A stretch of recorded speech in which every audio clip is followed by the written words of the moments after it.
Hey everybody, Bonehead from the Bonehead Podcast, and welcome to Blood Bowl 7's rosters, Amazons. We're looking at every team in Blood Bowl and putting together some of the most fun and or competitive rosters for what I think is the best way to play Blood Bowl 7's. Smaller pitch, shorter halves, smaller teams, extra carnage. I absolutely love it. Now, Amazons have been reimagined by Games Workshop. Spike 15 landed, the roster has changed, so we've got some new Amazon rosters for you to run in 7s.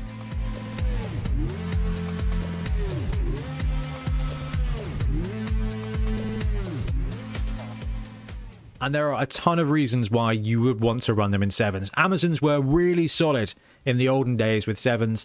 This new roster, still going to be pretty good, I'm afraid. So, dodge everywhere. Everybody has dodge all of the time. It's fantastic. Now, dodge is a brilliantly useful skill in that it gives you a reroll to when you need to move away. But everybody is Edge 3+. So Edge 3+ with a reroll is not certain. Just ask anybody who's ever tried to pick up a ball with a human thrower. Even sure hands won't save you. So Edge 3+ is not automatic with that dodge reroll. But what it is going to do is protect the majority of your players for the majority of blocks. Tackle is a really useful skill in 7s, but it is not going to be everywhere. So a lot of your blocks, you're just going to be turning that dodge star into a push, and they're going to be staying on their feet. So it's going to be really useful in 7s. And we've got the new positionals here. So you can take up to 2 of your 4 positionals can be these new Strength 4, Movement 6, Edge 3+, Dodge defensive blockers. You've kind of got mini Carlas here on your roster. They don't start with block, but they're one skill away from block, and whether it's random from league or you're playing an expansion tournament, so 7 Super Series kind or SCA kind, block on a blocker is going to be one of the first skills you see, because the Strength 4 blodger is awesome and they are going to be an absolute powerhouse in this format. And the blitzers are going to shine in 7s as well. They've got a new ability called Hit and Run. After a block, if they're still standing, they can move 1 square in any direction into an unmarked square. So yes, it can be used as a really good way to block, step, run as part of a blitz action. So watch out for the blitzers to be very fast in 7s, where there's, generally speaking, less congestion, and those blockers are going to be just some of the biggest and strongest runners in the game. It's going to be awesome. Weaknesses: if your dodge doesn't work and you do get punched in the face, everybody here, with the exception of the blockers, are armor 8+, so it is likely that you're going to suffer some turnover, shall we say, in players on the pitch. No block and no sure hands anywhere on the roster. You are going to have to use your skill allowances or just hope you roll good randoms to get those skills brewing up. But once you do, this team really gets cooking. Okay, so let's start off looking at what you can take. Now, Blood Bowl 7, this is normally 600k. You can only take up to 4 positionals, and your reroll cost is doubled. So this is what we're going to be looking at today. So max combat focuses on having all of your combat positionals. So 2 of those blitzers who are movement 7 and hit and run, 2 of those strength 4, movement 6, Edge 3+ blockers, who again, they've got dodge but don't have a combat skill, and 3 dodge line women comes in at 550k. That's 7 players, and that gives you 50k to play with one way or another. You can go 2 routes with that extra money. You can take an 8th player, and an 8th player is not going to be a bad shout. This roster, with the exception of the blockers, are all 8+, so you are probably going to be down a person going into the second half.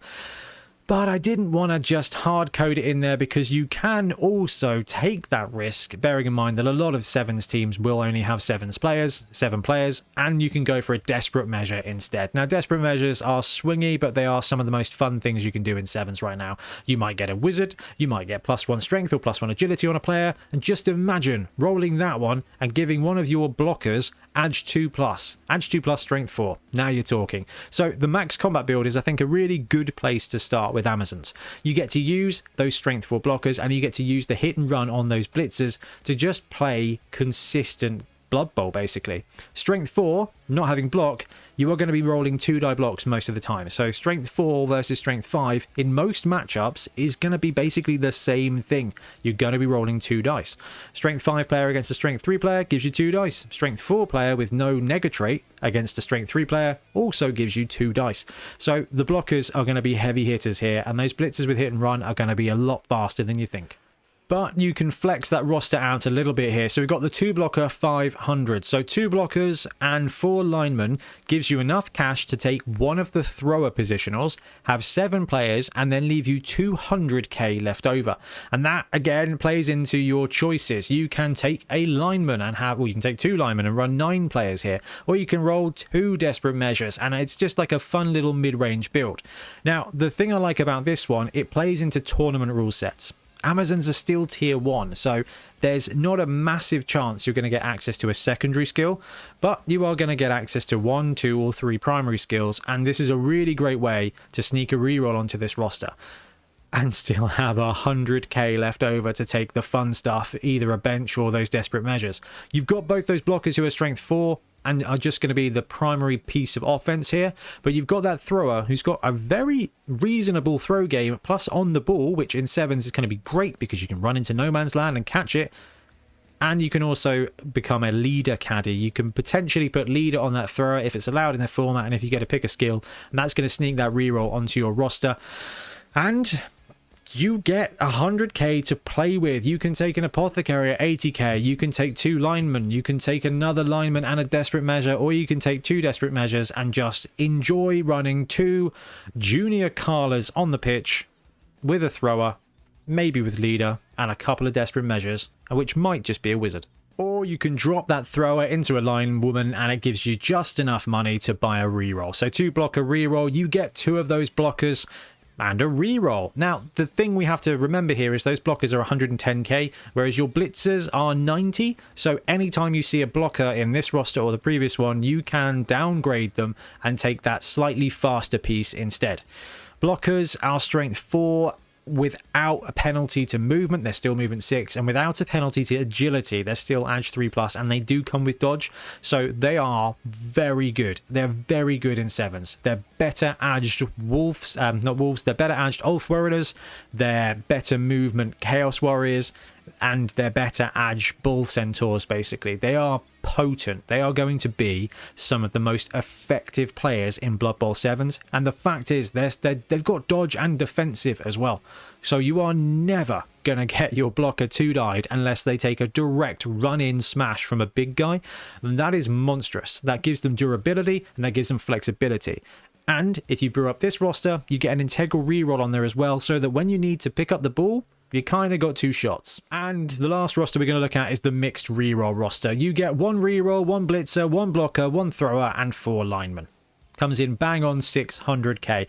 So if you want to try out and flex out and play with the Amazon roster, this is kind of where you could start. You get to play with that movement 7 piece with the blitzer, the strength 4 piece with the blocker. You get to use your thrower and on the ball with that thrower, which is going to be really effective in 7s.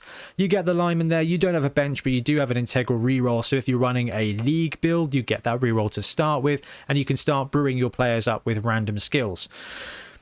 I've put an asterisk by the blocker because actually there's a couple of things you could do here. You can drop that reroll and take your second blocker, so you can go blitzer, blocker, blocker, thrower, or you can drop that blocker down to the other blitzer and focus on movement. This is the good one. This is kind of like a good mixed roster that you can season to your taste. So this is probably... It's probably a good place to start if you want to get Amazons to the pitch and try a little bit of everything. But I think this is going to be the most competitive. I love the thrower on the ball and the leader access. I think that's really good. And for all intents and purposes, you can kind of flex out a blitzer and do that other roster with that. But this one here gives you 2 movement 7 dodge pieces, which is just great. Okay, any roster that looks at their positionals, you're basically looking at a ghoul, and that's a great place to be. A ghoul with hit and run, essentially, are those blitzers, so you want to take both of them if you can. And you've got those strength 4 pieces. Now, I know that I think technically strength 4 is slightly better than block in a one-on-one block, but I mean, 2 dice is always good, and it's a pretty defensive effect as well, and they have defensive, so it's going to turn off your opponent's guard in their turn. I think if you want to run Amazons and have a competitive and fun time, you take this roster and you take this roster and you ignore the desperate measure. You take that 8th lineman and you just play ground, just a pound the ground, ground pound. You ground pound with them. Or or you just take this roster and have a bit of fun and take one of those desperate measures as well and just kind of flex in and enjoy the swingy narrative of it while having a very consistent team. If you get any kind of skills at all, any kind of block, any kind of sure hands on this roster, it's only going to get better. But quite frankly, vanilla dice are kind of the way that sevens rolls, and the fact that everybody here has dodge or a good strength is pretty awesome to me. So I would go with this roster if I was looking to play any kind of competitive sevens.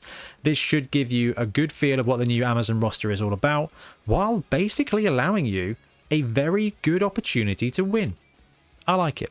Anyway, let me know which of the sevens rosters for Amazons you are eyeing up, because I'm genuinely interested to see what you guys are brewing. Anyway, I'm going to disappear. Thank you very much for watching. We'll be back soon with more blah blah content. Happy dodging. Thanks very much for watching. We really appreciate your support. If you want to support the channel even further, please like and subscribe. It really does help us out. Or come join us on YouTube members or in Patreon, where you can get exclusive access to some content, some loot, early access to basically everything we do, as well as regular competitions. Or you can pick up some Bonehead Podcast loot either on our website at boneheadpodcast.com. We've got the Dungeon Bowl things, we've got tokens and stuff like that, or on our Spreadshirt site as well. Everything you do just helps us make more content and hopefully do it of better quality. Anyway, thank you very much for watching. Happy blocking.